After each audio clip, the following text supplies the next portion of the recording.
Olá pessoal, na aula de hoje nós veremos os dois últimos filos dos animais inferiores, dos animais invertebrados, moluscos e equinodermas.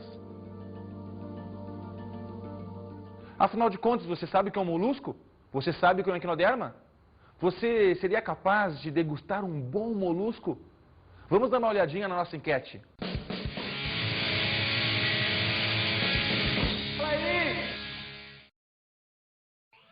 E aí, você aceitaria provar esse prato? Sim, na boa. Fazer o teste? Vamos? História. É lindo, Bom. É bom? Bom. Gostoso. Bom, ótimo. Uma delícia. Bom? Sim. Sim. Vamos lá? Vamos.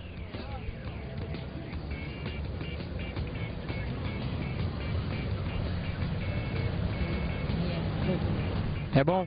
É. Bom mesmo. Muito bom? Sim. Fazer o teste? Vamos. Vamos lá? Valendo.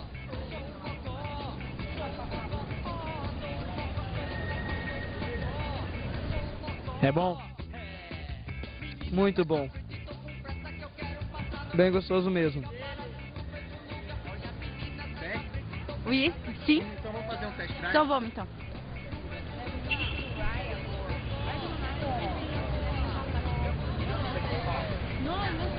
É bom?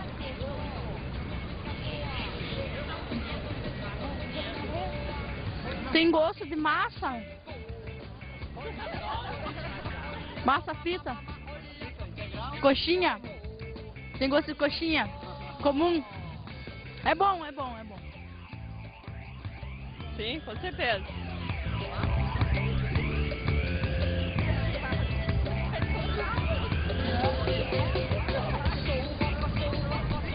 É bom? Ótimo.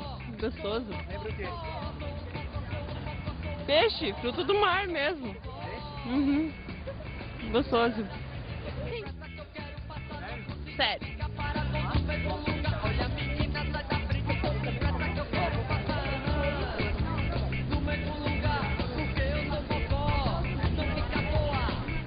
É bom? Tem peixe? Algum peixe específico? Não. Sim, tipo, tá meio confuso o gosto. Sim. Vamos lá?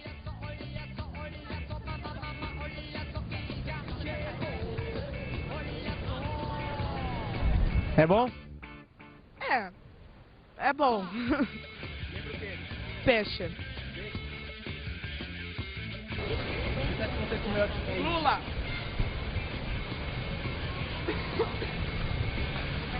Nojento?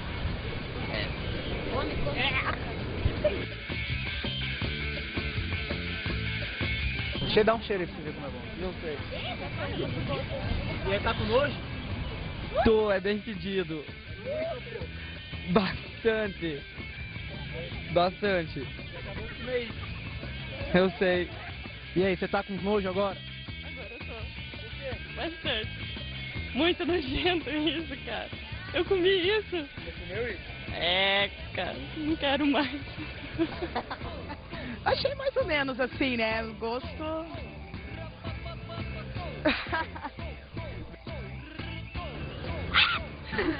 Pode fazer.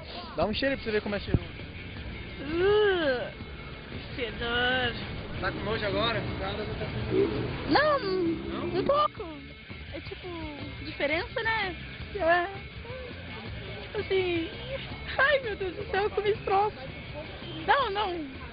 Apesar que isso é muito bom. Pois é, eu confesso para vocês que eu não comeria não. Agora, quem são os moluscos? Os moluscos são as lesmas, são os caracóis, são as lulas, os polvos, são os mexilhões. E os equinodermas quem são?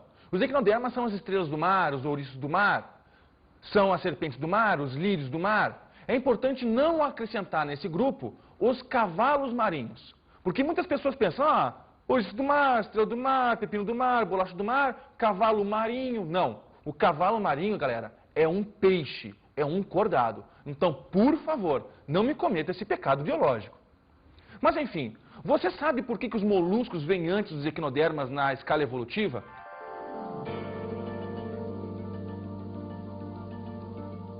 Tudo isso tem um motivo. Muitos alunos perguntam, bom, Rogério, como é que artrópodo pode ser menos evoluído do que um equinoderma?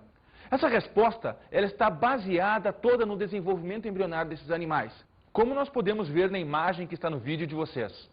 Esta imagem representa a fase gástrula do desenvolvimento embrionário. E essa cavidade que vocês observam nessa figura representa o início da cavidade gástrica, da cavidade que vai dar origem ao tubo digestivo desses animais. No caso, a abertura dessa cavidade chama-se blastóporo. E esse blastóporo pode dar origem tanto à boca quanto ao ânus dos animais.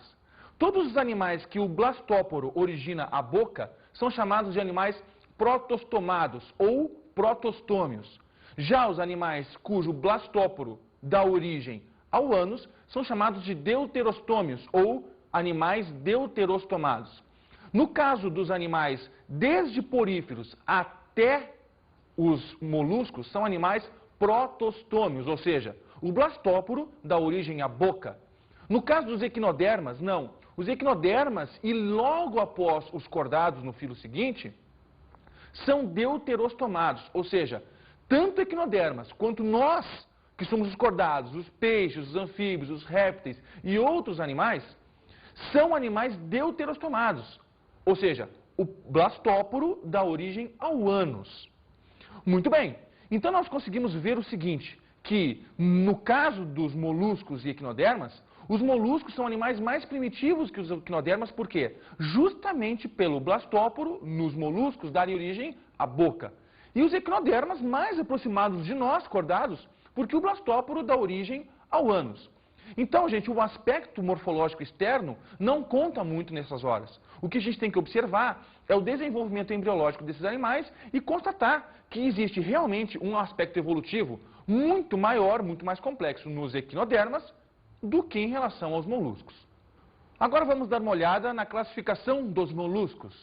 Existem 6 classes de moluscos: a anfineura, monoplacófora, escafópoda, cefalópoda, bivalvia e gastrópoda.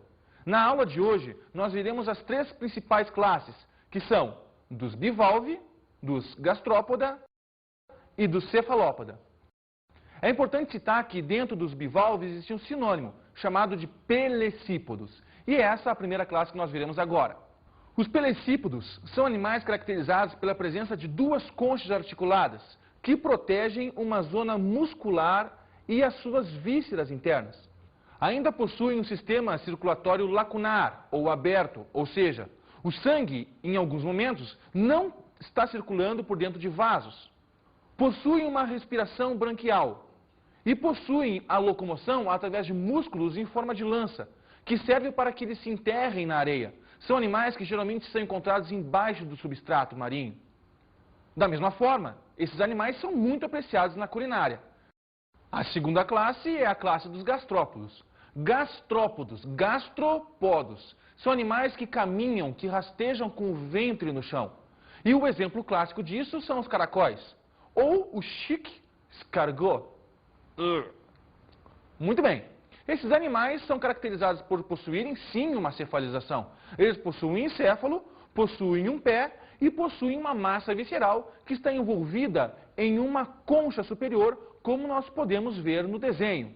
Esse é um exemplo de um escargot, né? O que nós comemos é justamente a parte que está aparecendo embaixo da concha. E, gente, sinceramente, a aparência desse prato ela pode ser, para alguns, muito bonita. Agora, não me agrada em nada. No desenho seguinte, nós vemos o esquema de locomoção desses animais, que é geralmente sifonado. Então, essa estrutura que vocês veem é um órgão que é responsável por expulsar a água num sistema de propulsão, como se fosse uma propulsão a jato mesmo. Este pé largo e musculoso que vocês estão vendo embaixo é responsável não só pela locomoção, mas também pela sensação química do ambiente. Os moluscos são animais lentos e que geralmente rastejam no substrato. Ninguém vê um molusco voando por aí. E ninguém vê um molusco correndo por aí. Então, gente, é muito importante que, como vocês estão vendo na figura, as células sensoriais se baseiem na zona de contato do corpo com o ambiente que ele está situado. Então, no pé largo e musculoso nós encontramos células sensoriais, células que percebem pH, que percebem salinidade, granulosidade do solo, temperatura, e também nessas duas anteninhas que nós vemos aqui no bichinho. Muito bem, essa concha que vocês estão vendo, ela serve para proteger a massa visceral, como vocês veem na próxima figura. Então, o que nós percebemos? Que todas as vísceras, ou seja, órgãos reprodutores, sistema digestório, sistema respiratório, enfim, todos os sistemas estão envolvidos e protegidos por essa concha espiral que nós encontramos nos gastrópodos. Existe uma exceção dentro deles, que é a lesma. A lesma, ela não possui concha. Então, gente, as vísceras da lesma ficam distribuídas ao longo do seu corpo musculoso. É sempre bom lembrar que os moluscos, não molúsculos, são animais de corpo mole. E esse corpo mole tem que estar protegido, obviamente, por alguma estrutura mais resistente. No caso, a concha. Tanto os bivalves que nós vimos antes, os pelecípodos, quanto os gastrópodos, eles possuem uma concha externa e que é secretada por uma zona que nós chamamos de manto, que vocês também observam ainda neste mesmo desenho. Esse manto é uma zona epidérmica que tem a função de secretar substâncias ricas em cálcio. E esse cálcio vai se modelando ao longo do tempo. A respiração dos gastrópodos ela pode ser tanto pulmonar como branquial, dependendo da espécie, porque nós encontramos tanto gastrópodos no meio aquático, marinho ou água doce, e também encontramos gastrópodos terrestres. A circulação, a exemplo dos pelecípodos, também é lacunar. É muito importante vocês perceberem que nos gastrópodos existe um sistema digestório com uma boca que possui uma estrutura análoga aos nossos dentes, que é capaz de ralar o alimento. Nós chamamos essa estrutura de rádula e ela se localiza exatamente depois da boca, no início do tubo digestivo. Os cefalópodos é a classe mais desenvolvida dentro dos moluscos. Eles possuem estruturas fantásticas, né? E o exemplo que nós damos é lula. É polvo, são os náutilos. Gente, o nosso presidente, o Lula, ele não é um molusco, ele é um cordado. Mas enfim, o que acontece? Os cefalópodos, eles possuem uma estrutura muito mais desenvolvida. Percebam o nome, cefalópodos, pés na cabeça. Não é o piolho também que tem pés na cabeça. Mas olha só o que acontece. Eles têm um nível de cefalização muito maior do que gastrópodos e do que pelecípodos. Eles possuem um sistema circulatório fechado com o coração. Como são animais essencialmente marinhos, possuem uma respiração pulmonar. Vamos dar uma olhadinha nas figuras que nós temos aqui. Nessa figura nós temos a lula. Percebam que existe um orifício no corpo dessa lula que é um mecanismo também de locomoção. É um mecanismo de locomoção por sifão. Então, ela puxa a água e expulsa essa água com violência do seu corpo, provocando um movimento. São animais extremamente ágeis no meio aquático. Vamos ver a próxima figura. Aqui nós temos um polvo visto de baixo, onde nós temos evidenciado os seus tentáculos. Próxima figura. Este é o Nautilus, né? O Nautilus, gente, é um animal que tem a capacidade incrível de comunicação. Existem células chamadas de cromatóforos, que são células que servem para mudar a pigmentação do seu corpo, criando, inclusive, padrões de comunicação e de sociabilização desse animal. Na próxima figura, nós vemos um cefalópodo de forma esquemática. Bom, até então as pessoas que veem cefalópodos não percebem que ele tem uma concha. Por quê? Porque a concha desse animal não é uma concha externa, como os bivalves, como os gastrópodos, mas sim uma concha interna. Então existe já um princípio de crânio, um princípio de proteção craniana. Vemos ainda no desenho uma mandíbula. Essa mandíbula ela serve justamente para a trituração do alimento. são animais predadores, são animais carnívoros. Com relação à reprodução desses animais, eles são dioicos, possuem macho e fêmea. E também fazem o fenômeno da corte, ou seja, o macho ele tem que seduzir a fêmea, ele tem que convencer a fêmea de que ele tem os gametas ideais para os seus futuros filhos. Para isso também entra em ação esses cromatóforos que eu falei para vocês. Porque o padrão de abertura e fechamento desses cromatóforos acaba então comunicando a fêmea da sua virilidade, da sua fertilidade e a fêmea, em contrapartida, da sua acessibilidade ou não para a cópula. É legal a gente realçar a importância do manto. O manto, como eu falei para vocês antes, é aquela camada epidérmica que secreta substâncias ricas em cálcio. O resultado disso é a produção de madrepérola e de pérola, que são altamente valiosas no mercado. Vamos dar uma olhadinha no depoimento do nosso amigo joalheiro. Bom, para nós classificarmos quanto mais vale, por exemplo, uma pérola, nós temos que seguir 5 critérios. Segundo o seu brilho, textura, tamanho, cor e formato. No caso do brilho, quanto mais intenso, mais ela pode valer. No caso da textura, quanto menos imperfeições, mais ela vale. Com relação ao tamanho, quanto maior possível. A cor, a mais rara, no caso hoje, azul. E o formato, quanto mais cilíndrico. Bom, ela é tão valorizada segundo a demanda, porque hoje em dia nós temos muita demanda e pouca fabricação, pouca produção de pérolas. Outro detalhe também, são poucos os produtores no mundo. E o terceiro seria o tempo de cultivo, que nós precisamos de 3 anos para cultivar uma pérola. Consequentemente, o seu preço fica alto. De fato as pérolas têm uma valorização comercial muito grande. Então, gurias, o maior valor mesmo é aquele valor que vem do coração. E quando vocês forem receber pérolas de presente, tenham em mente que esses objetos de desejo levam muito tempo para serem produzidos por uma ostra. Valorizem. Outro fator é o fator da alimentação. Todos os moluscos têm uma grande aceitação no mercado internacional como produtos de degustação, como especiarias. Mas também tem um aspecto negativo, como, por exemplo, os moluscos serem vetores de doenças, como a nossa amiga Biofalária, que é um caramujo que nós encontramos em ambientes encharcados, em charcos, em poças d'água. A Biofalária é o hospedeiro intermediário da doença chamada esquistossomose. E toda vez que o homem entra nesses ambientes de pés descalços, ele está sujeito à penetração do que nós chamamos de cercária, que vem justamente da Biofalária. Vamos agora falar sobre os equinodermas? É o último filo dos animais invertebrados. E perceba o nome, equinodermas. Equinoderma, a gente não tem nada a ver com equino, com cavalo. E muitas pessoas confundem na hora de marcar a resposta de uma questão, marcando cavalo marinho como sendo um exemplo. Percebam, equino significa espinho, derma, pele, espinhos na pele. Exemplo, pepino do mar, bolachas do mar, estrelas do mar, serpentes do mar. E nessa confusão de nomes, domar, domar, domar, cavalo marinho, é que as pessoas acabam embarcando. Gente, isso é uma pegadinha. Muita atenção nessa hora.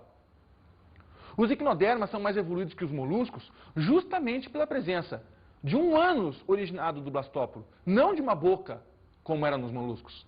Então, gente, os equinodermas, eles possuem sistemas um pouco mais desenvolvidos do que eles. O principal deles é o que nós chamamos de sistema ambulacral. Como vocês podem ver no desenho que está aparecendo na tela de vocês, podemos perceber então o sistema ambulacral como um sistema hídrico, um sistema de canais onde a água penetra no corpo do animal, fazendo as vezes do sistema circulatório.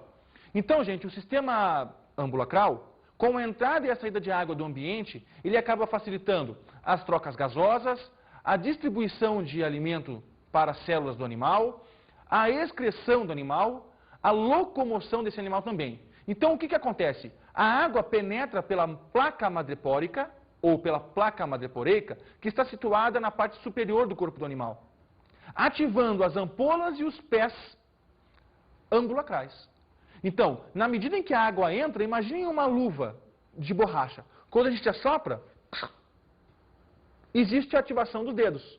Da mesma forma que a água entra nesse sistema ambulacral e ativa, então, as ampolas e os pés ambulacrais. Nessa outra imagem, nós temos evidenciado os pés ambulacrais, que, como vocês podem perceber, são muito mais sensíveis do que o corpo propriamente do bicho, também desempenhando, então, uma função tátil, de percepção do ambiente. Os equinodermas são animais que possuem já um endoesqueleto. São placas calcárias que são articuladas, proporcionando para esse animal também uma sustentação. Os equinodermas são animais de fundo do oceano, chamados de bentônicos, e desempenham uma importante função na ecologia, que é justamente a de raspar, a de limpar o fundo deste oceano, devido a sua boca ser uma boca ventral. Essa boca possui um conjunto de dentes calcários, e o nome dessa estrutura é lanterna de Aristóteles. Para todas aquelas pessoas que têm o hábito de ir à praia, de repente pode encontrar um equinoderma redondinho, que parece uma bolachinha mesmo com um desenho de estrela no centro dele. O nome desse equinoderma chama-se bolacha do mar. E o centro, bem no centro desse animal, nós encontramos essa estrutura calcária estrelar.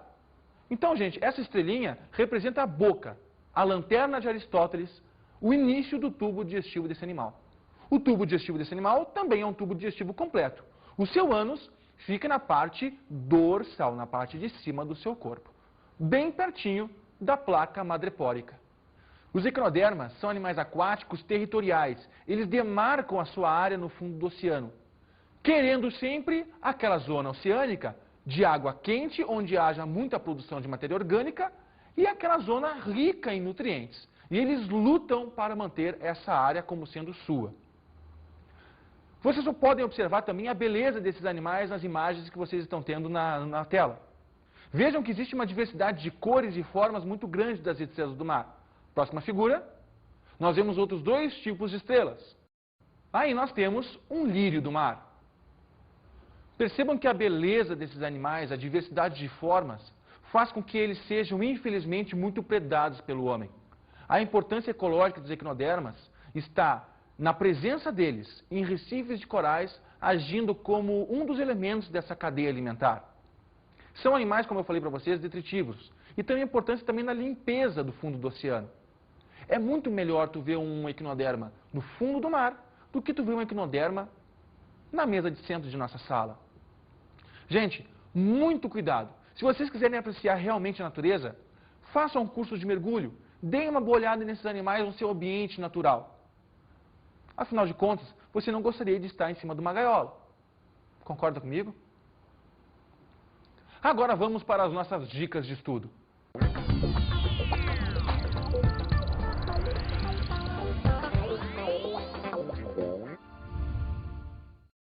Como dica de estudo, eu sempre recomendo para os meus alunos darem uma boa olhada nos documentários do Jacques Cousteau. São documentários que, além da beleza das imagens, existe um ótimo embasamento biológico. Gente, bons estudos!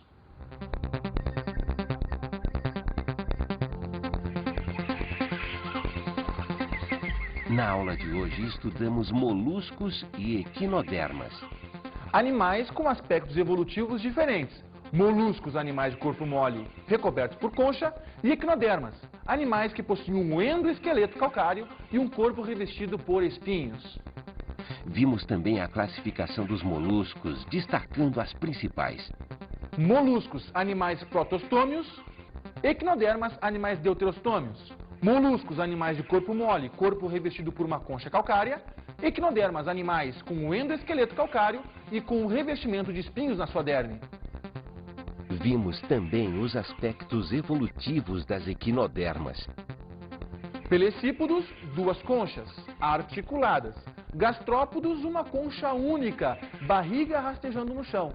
E cefalópodos, animais como, por exemplo, lulas e polvos, que possuem os pés na cabeça, um alto grau de cefalização. Bons estudos!